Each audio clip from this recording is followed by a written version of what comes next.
সুপ্রিয় ভিউয়ার্স, আশা করছি সবাই অনেক ভালো আছেন।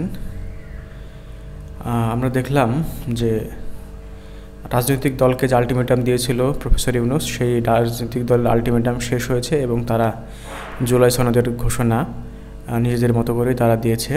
তো সেখানে দেখলাম যে উচ্চকক্ষে তারা পিআর সিস্টেম পদ্ধতি চালু করেছে, গণভোট নির্বাচনের দিনেই হবে সহ অন্যান্য সবগুলো কিছু আর কি করেছে। তো আপাত দৃষ্টিতে এখানে মনে হচ্ছে যে বিএনপির যে দাবি সেই দাবি মানা হয়েছে।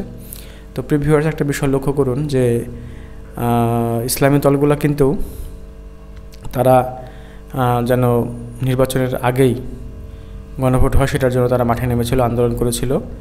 এবং আমার যেটা মনে হচ্ছে যে আগামীতে এইভাবে মানে সরকারের পক্ষ থেকে এটা ঘোষণা করার কারণে হয়তোবা জামাত সহ অন্যান্য যে দল তারা হয়তোবা আন্দোলন করাটা লাইসেন্স পেয়ে গেল। অর্থাৎ তারা চাচ্ছিল যে তাদের যার দাবিটা বাস্তবায়ন করা হয় তাহলে তারা আন্দোলনে যাবে না, কিন্তু ডক্টর ইউনূস এটা করে তাদেরকে মনে হয় আন্দোলনে নামাতে বাধ্য করলেন। এখন দেখা যাক সামনে কি হয়। আর এখানে আরেকটা বিষয় হচ্ছে যে বিএনপি চাচ্ছিল যে গণভোটটা আসলে অতটা জাঁকজমকপূর্ণ বা অতটা কিছু না হোক, কিন্তু মোটামুটি দেখলাম যে মানুষের বা দেশের জনগণের গণভোটের পরে একটা বিশাল হচ্ছে যে আগ্রহ কাজ করছে। এবং সেটা হয়তো বা হচ্ছে যে বিএনপির জন্য একটু খারাপই হতে পারে, কারণ তারা গণভোটকে আসলে খুব বেশি প্রায়োরিটি দিতে চায়নি এবং তারা খুব একটা বেশি এটাকে প্রায়োরিটি দিতেও যাচ্ছে না।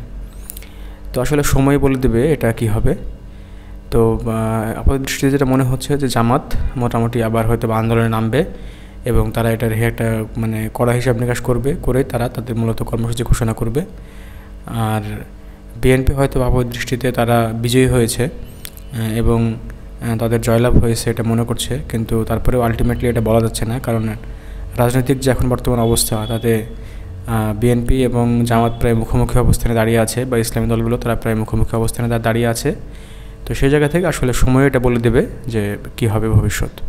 ধন্যবাদ আপনাদের।